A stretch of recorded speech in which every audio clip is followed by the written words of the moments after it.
2026 July 10 Siraj editorial.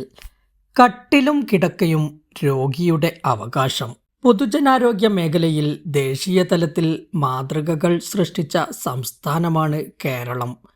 നിർധന രോഗികൾക്ക് ചെലവ് കുറഞ്ഞ ചികിത്സ ലഭ്യമാക്കുന്നതിലും ശിശു മരണനിരക്ക് കുറയ്ക്കുന്നതിലും ആയുർദൈർഘ്യം വർദ്ധിപ്പിക്കുന്നതിലും ഇതര സംസ്ഥാനങ്ങളെക്കാൾ നേട്ടം കൈവരിക്കുകയുണ്ടായി കേരളം.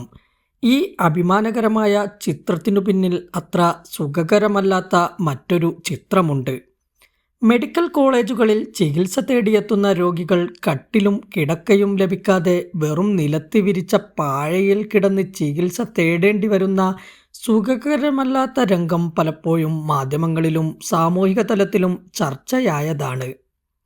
രോഗിയുടെ ദാരിദ്ര്യവും നിസ്സഹായാവസ്ഥയും ആശുപത്രി ഇടനാഴികകളിൽ അപമാനിക്കപ്പെടുന്ന ഈ അവസ്ഥയ്ക്ക് അറുതി വരുത്താൻ തീരുമാനിച്ചിരിക്കുകയാണ് സംസ്ഥാന സർക്കാർ. കട്ടിലും കിടക്കയും മെഡിക്കൽ കോളേജ് ആശുപത്രികളിൽ ചികിത്സയ്ക്കെത്തുന്ന രോഗികളുടെ അവകാശമായി പ്രഖ്യാപിച്ചിരിക്കുന്നു സംസ്ഥാന ആരോഗ്യ വകുപ്പ്.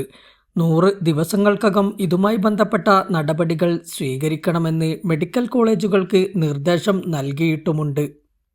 ഗുരുതരമായി പരിക്കേറ്റ് ചികിത്സ തേടിയെത്തുന്നവർക്ക് 5 മിനിറ്റുകൾക്കകം ചികിത്സ തുടങ്ങുക, രക്തസ്രാവ സാമ്പിളുകളുടെ പരിശോധനകൾക്ക് രോഗികൾ ലാബ് അന്വേഷിച്ചു പോകുന്ന പ്രയാസം ഒഴിവാക്കാനായി സാമ്പിളുകൾ വാർഡുകളിൽ നിന്ന് തന്നെ ശേഖരിക്കുക, സ്ഥിര രോഗികൾക്ക് ഡോക്ടറെ കാണാതെ തന്നെ ഫാർമസികളിൽ നിന്ന് ഡോക്ടറുടെ അവസാന കുറിപ്പടി ഉപയോഗിച്ച് 6 മാസം വരെ മരുന്ന് വാങ്ങാനുള്ള അനുവാദം, മുതിർന്ന പൗരന്മാർക്ക് പ്രത്യേകിച്ച് ക്യൂ തുടങ്ങിയ നടപടികളും ഇതോടൊപ്പം പ്രഖ്യാപിച്ചിട്ടുണ്ട്. ആരോഗ്യം കേവലം രോഗമില്ലാത്ത അവസ്ഥ മാത്രമല്ല, വ്യക്തികളുടെ ശാരീരികവും മാനസികവുമായ ക്ഷേമം കൂടിയാണെന്ന് ലോകാരോഗ്യ സംഘടന പ്രഖ്യാപിച്ചതാണ്. കിടത്തി ചികിത്സ ആവശ്യമായ രോഗിക്ക് കട്ടിലും കിടക്കയും ലഭ്യമാകേണ്ടത് ഭരണഘടന പ്രഖ്യാപിച്ച ജീവിക്കാനുള്ള പൗരന്മാരുടെ അവകാശത്തിൻ്റെ വിശാലാർത്ഥത്തിൽ ഉൾപ്പെടുകയും ചെയ്യുന്നു. കിടക്കയില്ലാതെ നിലത്ത് കിടക്കുന്ന രോഗിക്ക് മരുന്ന് നൽകിയാലും അത് പൂർണ്ണാർത്ഥത്തിൽ ചികിത്സയാകുന്നില്ല. ശാരീരിക വേദനയ്ക്കും പ്രയാസങ്ങൾക്കും ശമനം നൽകുന്നതോടൊപ്പം മാനസിക പ്രയാസത്തിനും പരിഹാരം നൽകപ്പെടുമ്പോൾ മാത്രമേ ശരിയായ ചികിത്സയാകുന്നുള്ളൂ. ഒരു രോഗിക്ക് ഒരു കിടക്ക എന്ന ആശയം നയപരമായ ലക്ഷ്യത്തിൽ നിന്ന് നിയമപരമായ അവകാശത്തിലേക്ക് ഉയർത്തിയിരിക്കുകയാണ് ഇപ്പോൾ സർക്കാർ.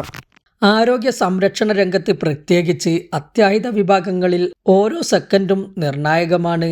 ഗുരുതരമായ അപകടങ്ങളിൽപ്പെടുന്നവർക്കും ഹൃദയാഘാതം, പക്ഷാഘാതം, ശ്വാസം മുട്ടൽ തുടങ്ങിയ അസുഖങ്ങൾ മൂലം ആരോഗ്യനില പെട്ടെന്ന് വഷളാകുന്നവർക്കും വളരെ നിർണായകമാണ് ആദ്യത്തെ ഏതാനും മിനിറ്റുകൾ. ഈ സമയത്തിനകം കൃത്യവും വേഗമേറിയതുമായ ചികിത്സ ലഭ്യമാക്കുന്നത് ജീവൻ രക്ഷിക്കുന്നതിൽ പ്രധാന ഘടകമാണ്. അത്യാഹിത വിഭാഗങ്ങളിൽ ചികിത്സ വൈകുന്നത് മൂലം ജീവൻ പൊലിയുന്ന സംഭവങ്ങൾ ആശുപത്രികളിൽ സാധാരണം. ഇതേ തുടർന്ന് രോഗിയുടെ ബന്ധുക്കളും ആശുപത്രി അധികൃതരും തമ്മിൽ വാക്കേറ്റവും സംഘർഷവും പതിവ് വാർത്തയാണ്. അടിയന്തര ചികിത്സയ്ക്ക് കൃത്യമായ സമയപരിധി നിശ്ചയിച്ച സർക്കാർ നടപടി ഇത്തരം ദുരവസ്ഥ ഒഴിവാക്കാനും ആരോഗ്യ പ്രവർത്തകരെക്കുറിച്ച് വിശ്വാസ്യത വർദ്ധിക്കാനും സഹായിക്കും. നിർദ്ദേശങ്ങൾ പക്ഷേ ഉത്തരവിൽ ഒതുങ്ങിപ്പോകരുത്. 100 ദിവസത്തിനകം ഇതെല്ലാം നടപ്പാക്കണമെങ്കിൽ നിർദ്ദേശങ്ങൾ പക്ഷേ ഉത്തരവിൽ ഒതുങ്ങിപ്പോകരുത്. 100 ദിവസത്തിനകം ഇതെല്ലാം നടപ്പാകണമെങ്കിൽ ഡോക്ടർമാരുടെയും അനുബന്ധ ജീവനക്കാരുടെയും പൂർണ്ണ സഹകരണം അനിവാര്യമാണ്. രക്തസാമ്പിൾ ശേഖരണത്തിനും അത്യാഹിത വിഭാഗത്തിലെ അടിയന്തര സേവനത്തിനും നിലവിലുള്ള ആരോഗ്യ പ്രവർത്തകരുടെ എണ്ണം വർദ്ധിപ്പിക്കേണ്ടതായും വരും. നിലവിലുള്ള ജീവനക്കാരെ മാത്രം ആശ്രയിച്ച് പരിഷ്കരണങ്ങൾ നടപ്പാക്കാൻ ശ്രമിച്ചാൽ അതവരുടെ ജോലിഭാരവും മാനസിക സമ്മർദ്ദവും വർദ്ധിപ്പിക്കും. സർക്കാർ ആശുപത്രികളിൽ പ്രത്യേകിച്ച് മെഡിക്കൽ കോളേജുകളിൽ നിലവിൽ തന്നെ ഡോക്ടർമാർ, നഴ്സുമാർ തുടങ്ങി ആരോഗ്യ പ്രവർത്തകരുടെ എണ്ണം കുറവാണ്. പുതിയ ഉത്തരവിനോടൊപ്പം ആവശ്യത്തിന് ജീവനക്കാരെ നിയമിക്കുന്ന കാര്യം സർക്കാർ അടിയന്തരമായി പരിഗണിക്കേണ്ടതുണ്ട്. തറയിൽ കിടത്തിയുള്ള ചികിത്സ ഒഴിവാക്കണമെങ്കിൽ പലയിടങ്ങളിലും കെട്ടിട സൗകര്യവും വർദ്ധിപ്പിക്കേണ്ടി വരും. ഇത് സർക്കാർ ഫണ്ടിൻ്റെ ലഭ്യതയുമായി ബന്ധപ്പെട്ട പ്രശ്നമാണ്. ആരോഗ്യമേഖലയ്ക്ക് കൂടുതൽ വിഹിതം നീക്കിവെക്കുകയും യുദ്ധകാലാടിസ്ഥാനത്തിൽ നടപടികൾ സ്വീകരിക്കുകയും ചെയ്തെങ്കിൽ മാത്രമേ നിശ്ചിത ദിവസങ്ങൾക്കുള്ളിൽ ഇത് നടപ്പാക്കാനാകുകയുള്ളൂ. ഇതോടൊപ്പം നിർദ്ദേശങ്ങൾ കൃത്യമായി നടപ്പാക്കുന്നുണ്ടോ എന്ന് നിരീക്ഷിക്കാനും വീഴ്ച വരുത്തുന്ന ആശുപത്രി അധികൃതർക്കെതിരെ നടപടി സ്വീകരിക്കാനും മോണിറ്ററിംഗ് സംവിധാനം കൂടി ആവശ്യമാണ്.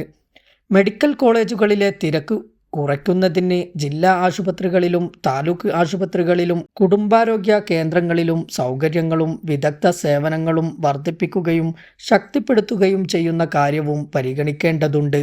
റഫറൽ സംവിധാനം കാര്യക്ഷമമാക്കുകയും വേണം. അത്ര ഗുരുതരമല്ലാത്ത കേസുകൾ പോലും മെഡിക്കൽ കോളേജിലെത്തുന്ന സ്ഥിതിവിശേഷം ഒഴിവാക്കാൻ ഇത് സഹായകമാകും. ആരോഗ്യരംഗത്തെ കേരളത്തിൻ്റെ മാതൃക കണക്കുകളിലോ സൂചികകളിലോ ഒതുങ്ങരുത്. ആശുപത്രികളിലെ ഇടനാഴികകളിൽ കിടക്കുന്ന രോഗിയുടെ അനുഭവത്തിലും അത് പ്രതിഫലിക്കേണ്ടതുണ്ട്.